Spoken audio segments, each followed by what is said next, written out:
Tere tulemast Vormsi saarele! Renoveerime koos ära ühe metsaonnikese. Eesmärgiks on laiendada kööki, lõhkuda välja vana saun ja teha majja korralikud pesemisvõimalused.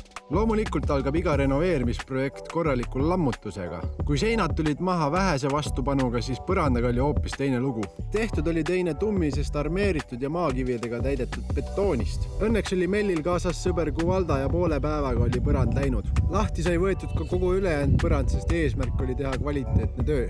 See tegi ka tunduvalt lihtsamaks uute vee- ja kanalisatsioonitrasside vedamise. Kuna saarel ehituspoodi ei ole, siis oli projekti planeerimine korralik ajugümnastika. Peale aluskonstruktsiooni valmimist oli tunne hea ja edasi võis liikuda põranda sojustamisega. Väike arvutuslik error põhjustas ühe põrandaplaadi puudumise, aga loov lähenemine lahendas sellegi probleemi. Korralik peavalu oli ka rendrappi paika saamisega, õnneks sai seegi mure lahendatud. Otsustasime maha panna ka elektrilise põrandakütte, sest see aitab talvisel ajal tarekese kiiremini soojaks ajada. Kiht ise tasanduvat segu ja voilà, edasi võis liikuda seinte ja lagede ehitusega.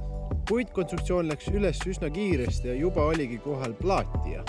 Kui köögipõrand sai plaaditud, võõpasin mina kiirelt üle seinad ja laed, et ruum suuremana näiks. Samal ajal tegi Elisabeth imelist tööd pannitoa põranda mosaiikkivikestega. Ja sein sai kaetud mikrotsemendiga. Ja oi, kui mõnus see on, kui suur projekt hakkab lõpule lähenema ja jäänud on veel mõned viimased viimistlustööd. Aga see tunne võib ka petlik olla, sest kvaliteetselt tehes võtavad need väiksed nokitsemised just kõige kauem aega.